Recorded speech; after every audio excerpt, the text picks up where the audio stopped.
Hello friends, welcome to एलिफर academy. Calculus second के 8th video lecture में आज हम करेंगे समेशन ऑफ सीरीज पर बेस्ड कुछ इंपॉर्टेंट क्वेश्चंस। लेकिन उससे पहले definite integral as a limit of sum का थोड़ा कॉन्सेप्ट समझा देते हैं। देखिए क्या होता है वर्किंग रूल।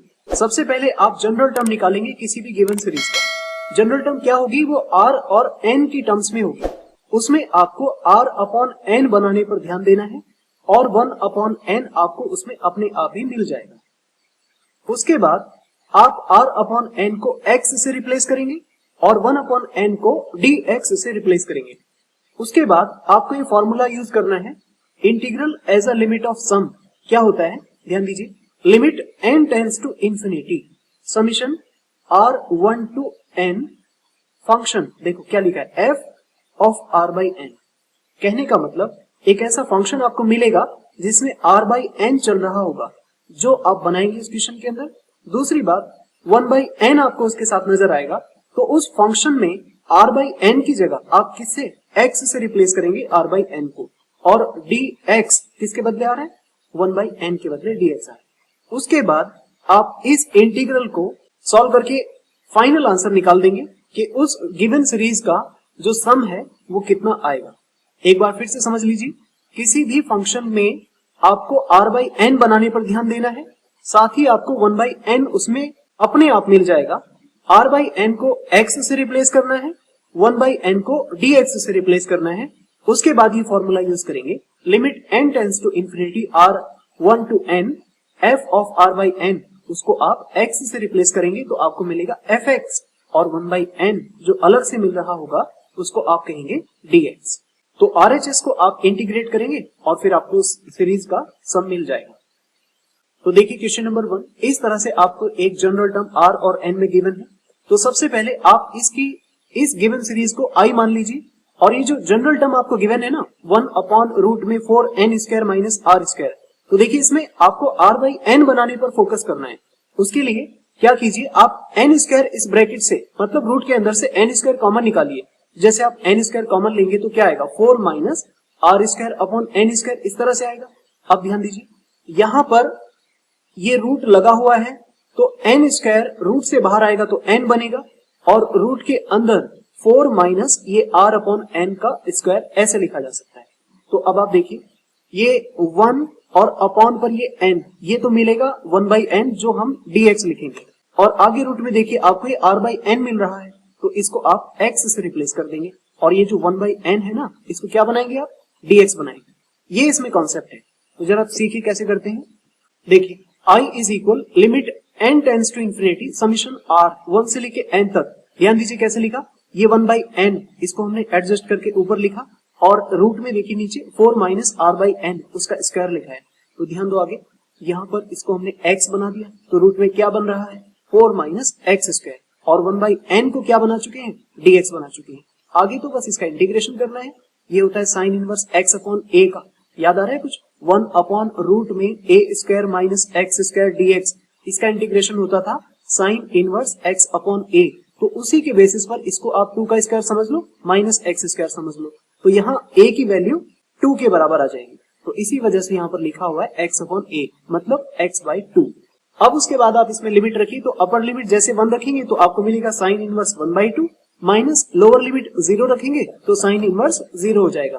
तो साइन इनवर्स 1 बाई 2 कितना होता है, पाई बाई 6 होता है, माइनस लोअर लिमिट 0 रखेंगे तो साइन इनवर्स 0 0 होता है। इस वजह से इसका आंसर कितना आएगा, pi by 6। Hence the summation of given series limit n tends to infinity summation r1 to n 1 upon 4n square minus r square किसके बराबर आ रहा है, पाई बाई 6 के बराबर आ रहा है।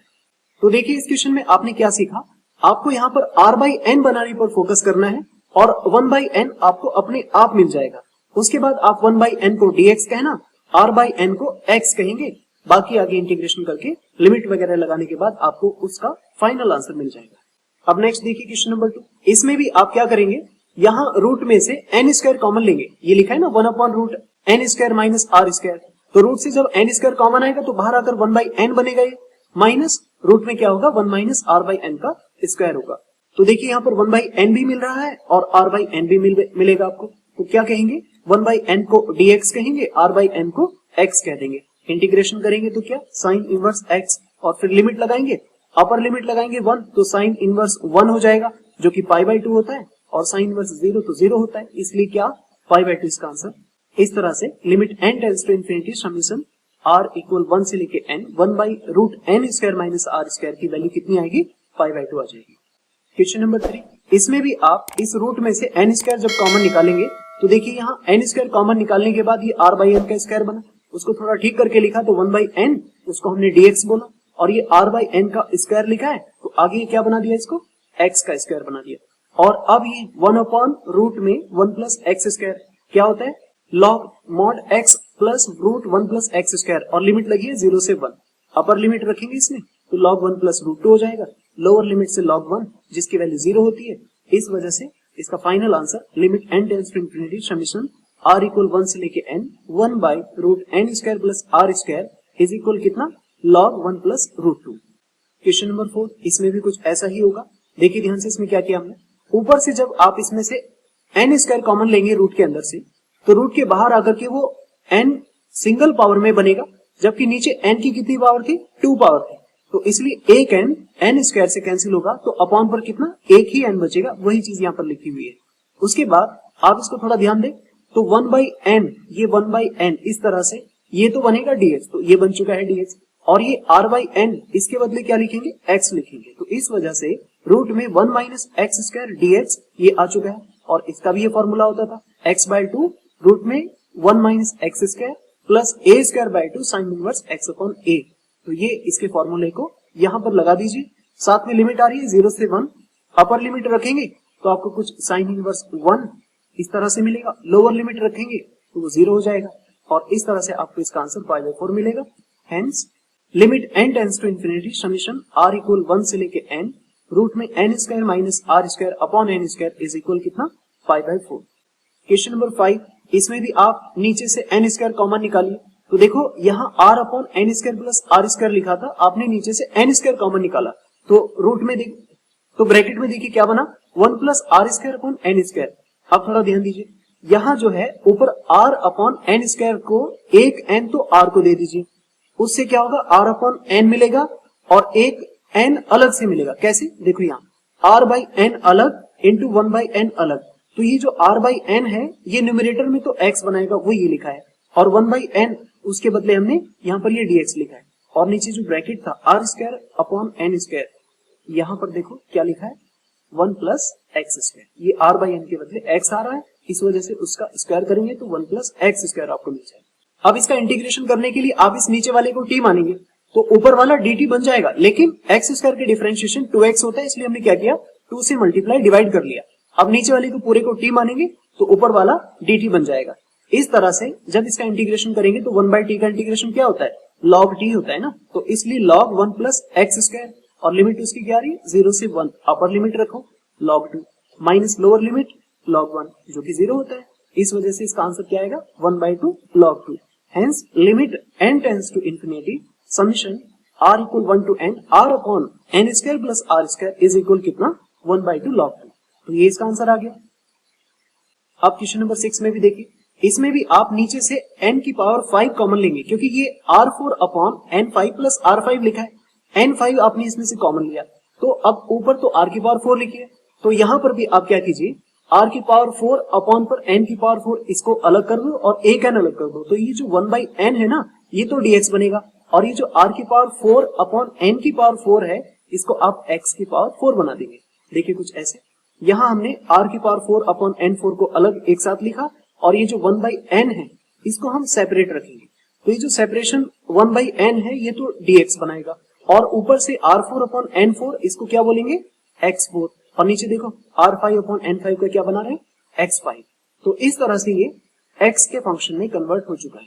उसके बाद इसमें फिर से वही नीचे वाले को t मानना पड़ेगा, तो इसका डिफरेंशिएशन 5x की पावर 4 आना है, इस वजह से हमने पहले ही 5 से मल्टीप्लाई डिवाइड कर लिया है, तो 5x की पावर 4 ऊपर वाला dt पूरा पूरा तैयार हो जाएगा, नीचे वाले को जब t मानेंगे आप, इस वजह से 1 बाई t का इंटीग्रेशन log t होता है, तो ये log t की तरह काम कर रहा है, 1 प्लस एक्स की पावर 5, लिमिट आ रही है 0 से 1, अपर लिमिट लगाएंगे तो log 2 हो जाएगा, माइनस लोअर लिमिट रखेंगे तो log 1 जिसकी वैल्यू 0 होती है, इस वजह से इसका आंसर 1 बाई 5 log 2 होगा। हेंस क्या होगा, limit n tends to infinity r equal 1 से लेके N r4 upon n5 plus r5 is equal 1/5 log 2। तो ये इसका फाइनल आंसर है। आगे देखिए क्वेश्चन नंबर 7, इसके अंदर थोड़ा सा ध्यान देना, ये पार्शियल फ्रैक्शन से होने वाला क्वेश्चन है। आप इसमें r की power 4 upon n plus r की होल पावर क्यूब में से जब n कॉमन निकालेंगे तो आपको मिलेगा बाहर n की पावर 3। अब उसमें से आप 2 पावर्स जो हैं वो r स्क्वायर को देंगे तो वो तो x स्क्वायर बनेगा, और एक पावर जो सेपरेट होगी वो dx बना देगी। ये समझ पा रहे हो कैसे?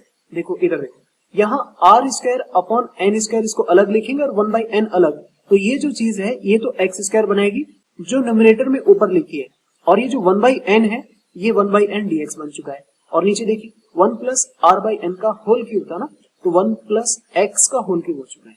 अब इसको आप पार्शियल फ्रैक्शन से सॉल्व करके लाएंगे अलग अलग, उस टाइम पर ये पार्शियल फ्रैक्ट करने के बाद आपको ऐसा मिलेगा 1 upon 1 plus x, 2 upon 1 plus x का whole square, 1 upon 1 plus x का होल क्यूब, और उसके बाद आप इसका इंटीग्रेशन कर सकते हैं। तो कुछ इस तरह से आएगा log 1 plus x plus 2 upon 1 plus x minus 1 upon 2 1 plus x का होल स्क्वायर, साथ में लिमिट आ रही है 0 से 1। अब इसकी अपर लिमिट लगाएंगे तो क्या होगा log 2 प्लस 1 माइनस 1/8, और लोअर लिमिट लगाएंगे तो log 1 प्लस 2 माइनस 1/2। थोड़ा ठीक करना है इसे, तो log 2 माइनस 5/8 आएगा। Hence limit n tends to infinity summation r1 to n r square upon n plus r का whole cube is equal log 2 minus 5/8। Question number 8, देखो इसमें ना आपको जनरल टर्म नहीं दिए, आपको यहाँ एक सीरीज दी है 1 upon n plus 1 plus 1 upon n plus 2 plus 1 upon n plus 3 plus 1 upon 2n, और n की वैल्यू वेरी करती है अप टू इंफिनिटी। तो जरा इसको समझिए, यहाँ पर आपको इस गिवन सीरीज का जनरल टर्म पहचानना है, तो वो जनरल टर्म होगा 1 अपॉन n प्लस r। जरा समझिए इसको कैसे। देखो पहला टर्म अगर लिखा है तो 1 अपॉन n प्लस 1, ये पहला टर्म है। अगर दूसरे टर्म की बात करें तो 1 अपॉन n प्लस 2 की बात करें, अगर तीसरे टर्म की बात करें तो 1 अपॉन n प्लस 3, इस तरह से। तो जो चीजें चेंज नहीं हो रही है तो हमारे rth टर्म में वो ही चीजें सेम रहेंगी, तो n प्लस सेम रहेगा। देखो फर्स्ट टर्म में तो यहाँ प्लस 1 था, सेकंड टर्म में तो प्लस 2 है, थर्ड टर्म में तो प्लस 3 है, तो r टर्म होगा तो प्लस r नहीं होगा क्या? तो इसलिए आपको इस तरह से जनरल टर्म पहचाननी है कि 1 अपॉन n प्लस r होगा। बाकी अब ये rth टर्म बन चुकी है, उसके आगे का वही काम है, n कॉमन लेना, r/n बनाना, और उसके बाद r/n को x से रिप्लेस करना, 1/n को dx बनाना। तो देखिए क्या बनेगा 1 अपॉन n, इसके बदले तो हम dx लिखने वाले हैं, और r अपॉन n इसके बदले x लिखने वाले हैं, कुछ ऐसे। देखिए 1 अपॉन n को हमने यहाँ dx बना दिया, और नीचे 1 प्लस r/n को यहाँ x बना दिया, और इसका सीधा सा इंटीग्रेशन होता है log 1 plus x, upper limit रखेंगे log 2 minus lower limit log 1 जो 0 होता है, तो log 2 इसका आंसर आ जाएगा। हेंस इस पूरी सीरीज का जो आंसर है वो कितना आएगा, log 2 आ जाएगा। क्वेश्चन नंबर 9, ये भी कुछ ऐसा ही है, जरा इसमें ध्यान दीजिए। ये पहला टर्म है तो यहाँ 1 का स्क्वायर हो रहा है, 1 का स्क्वायर कहाँ, यहाँ की बात चलेगी। दूसरा टर्म है तो यहाँ पे 2 का स्क्वायर हो रहा है, तीसरा टर्म है तो यहाँ पर 3 का स्क्वायर हो रहा है। अब बताओ अगर हम आपसे पूछे कि r वाला टर्म होगा तो उसमें r का स्क्वायर आएगा ना, मतलब जो जनरल टर्म हमारी बनेगी वो n upon n square plus r square बनेगी। तो ये आपको इसमें tr मतलब इसकी जनरल टर्म पहचाननी आनी चाहिए। तो देखिए कुछ ऐसे, आप इसके इंटीग्रल को i मान लीजिए, कैसे लिखा, n upon n square plus r square. अब वही काम, नीचे से n स्क्वायर कॉमन, तो एक n कैंसिल हो जाएगा, और ब्रैकेट में रहेगा 1 plus r square upon n square. बाकी आगे 1/n बचेगा, उसको आप dx कह देंगे, और ये जो r square upon n square है ना, इसको क्या कहेंगे आप, इसको x स्क्वायर कहेंगे। और ये किसका होता है, tan इनवर्स का होता है, तो tan inverse x, upper limit आएगी tan inverse 1 minus lower limit आएगी tan इनवर्स 0, और tan इनवर्स 1 तो π/4 होता है 45 डिग्री। इस तरह से इस सीरीज का जो आंसर है वो कितना आएगा, π/4 आ जाएगा। क्वेश्चन नंबर 10, इसमें भी जरा ध्यान दीजिए, इसका जो जनरल टर्म है उसमें क्या आएगा, r square upon n cube plus r cube. ये कैसे हो रहा है जरा ध्यान दो। अगर पहला टर्म है तो इसमें लिखा है 1 का स्क्वायर अपॉन n का क्यूब प्लस 1 का क्यूब, ये फर्स्ट टर्म है। और अगर सेकंड टर्म की बात करेंगे तो वो लिखा है 2 का स्क्वायर अपॉन n का क्यूब प्लस 2 का क्यूब। तो थर्ड टर्म के लिए क्या लिखा है, 3 का स्क्वायर अपॉन n का क्यूब प्लस 3 का क्यूब। तो अब आप बताइए, rवे टर्म के लिए पूछे तो क्या होगा, r का स्क्वायर अपॉन n का क्यूब प्लस r का क्यूब नहीं होगा। ये सीक्वेंस आपको पकड़ना है। तो इसी सीक्वेंस के अकॉर्डिंग देखो यहाँ पर ये हमने जनरल टर्म बना के लिखी है, r square upon n cube plus r cube. बस फिर तो आगे वही काम है, नीचे से n क्यूब कॉमन निकाला और ब्रैकेट में ये हो गया 1 plus r cube upon n cube, उसके बाद आप इसमें से R square upon N square को एक साथ लिख लेना, एक एन बचा उसको अलग, इस R square upon N square को एक्स स्क्वायर बनाएंगे, 1/n जो था उसको dx बनाएंगे, और नीचे देखिए R cube upon N cube, इसको क्या बना दिया हमने, एक्स क्यूब। अब ये भी बिल्कुल वैसे ही होगा, नीचे वाले को t मानेंगे तो ऊपर वाला dt बन जाएगा, तो उसके लिए हमने 3 से मल्टीप्लाई डिवाइड कर लिया और फिर इसका डायरेक्ट इंटीग्रेशन करेंगे तो कुछ इस तरह से आएगा 1/3 log 1 plus x cube, 1/t का log t होता है ना, इस वजह से। अब अपर लिमिट रखेंगे तो log 2 माइनस लोअर लिमिट से log 1 हो जाएगा, आंसर आएगा 1/3 log 2। तो इस तरह से इस क्वेश्चन का भी आंसर कितना आएगा, 1/3 log 2 आ जाएगा। क्वेश्चन नंबर 11, ये बहुत इंपॉर्टेंट क्वेश्चन है, जरा इसको ध्यान से समझिए। देखो अभी तक के जितने हमने 2-3 सवाल सीरीज के किए हैं उनमें खास बात ये थी कि वहां पर टर्म्स दी थी अलग अलग। अभी ये एक ही टर्म लिखी हुई है पूरी, क्योंकि सारे फैक्टर्स मल्टीप्लाई में लिखे हैं, तो ये बहुत सारी टर्म्स नहीं है, ये एक ही टर्म है। जब तक कि आप इसको मल्टीपल टर्म्स नहीं बनाएंगे तब तक आप इसकी जनरल टर्म कैसे लिख पाएंगे, क्योंकि ये तो एक ही टर्म है ना। देखें यहाँ पर मल्टीप्लाई लिखा हुआ है, इंटू इंटू लिखा हुआ है सारे ब्रैकेट्स, और उसकी होल पावर 1/n है।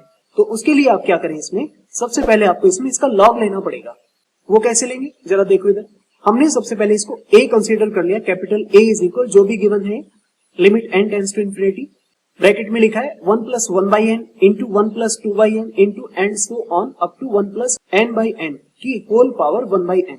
अब उसके बाद आप इसका लॉग लेंगे तो लेफ्ट साइड में तो log a आएगा, राइट में देखिए क्या होगा, limit n tends to infinity, ये जो सबकी पावर 1/n लिखी है ना, तो क्या होगा, लॉग ना इसको सबसे पहले ले आएगा 1/n इस तरह से। उसके बाद जितने भी फैक्टर ये मल्टीप्लाई में लिखे हुए हैं उन सभी फैक्टर्स को लॉग क्या करेगा, प्लस पे कन्वर्ट कर देगा। तो लॉग 1 प्लस 1/n, फिर बीच में आया प्लस, ध्यान दे रहे हैं यहाँ पर ये प्लस कैसे बना, लॉग की प्रॉपर्टी से ये इनटू वाला जो साइन है ना ये प्लस पे कन्वर्ट हो चुका है। तो अगला फैक्टर लिखा गया log 1 प्लस 2/n, और इस तरह से ये पूरा टर्म आखिर तक जितने भी मल्टीप्लिकेशन वाले टर्म्स थे वो प्लस पर कन्वर्ट हो चुके हैं। अब उसके बाद आप इसकी जनरल टर्म पहचानिए। देखो क्या लेफ्ट साइड में तो log a चला आएगा ऐसे ही। देखो फर्स्ट टर्म है ना तो 1 प्लस 1/n लिखा है, दूसरा टर्म है तो 1 प्लस 2/n लिखा है, इसी तरह से rth टर्म होगा तो 1 प्लस r/n होगा ना, जिसको r/n सामने साफ साफ नजर आ रहा है, r/n की वैल्यू को क्या बोलेंगे, x बोल देंगे। और ये देखो यहाँ 1/n जो पावर्स थी ना सबसे पहले जो आई थी log की वजह से, इस 1/n की वजह से आप यहाँ पर dx लिखिए, और लिमिट तो आप जानती है 0 से 1 होती है। उसके बाद आप इसका इंटीग्रेशन करो बाई पार्ट से और उसमें लिमिट लगाएंगे तो ये आपको कुछ इस तरह से मिलेगा 2 log 2 माइनस 1। इसमें थोड़ा सा ध्यान देना, यहाँ पर आप इसको ऐसे लिख सकते हैं log 4 माइनस log e इस तरह से, और फिर log की प्रॉपर्टी लगा दी आपने यहाँ पर log 4 upon e, log m/n क्या होता है, log m minus log n होता है ना, तो वही चीज हमने यहाँ पर लिख दी है।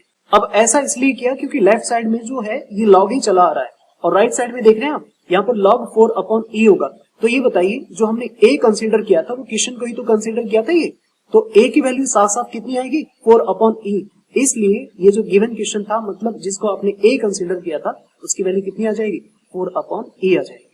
ऐसा ही क्वेश्चन 12 है, इसमें जरा ध्यान से देखो, यहाँ limit n tends to infinity है, सारे फैक्टर मल्टीप्लाई में लिखे हैं, लेकिन इसमें एक बात और ध्यान दीजिए, यहाँ मल्टीप्लाई में लिखे हुए जो फैक्टर्स है ना इनकी भी पावर्स बढ़ रही है। देखो पहले वाले की पावर 1 समझ लीजिए, दूसरी की पावर 2 है, फिर 3 है, फिर ऐसे करते करते लास्ट में n पावर्स है, और उन सब की टोटल पावर्स भी लगी है 2 अपॉन n स्क्वायर। तो वही काम करेंगे, सबसे पहले आप इसको a मान लीजिए, limit n tends to infinity, और ये पूरा फैक्टर लिख दिया, और सबकी पावर जो बाहर से चल रही है वो 2 अपॉन n स्क्वायर चल रही है।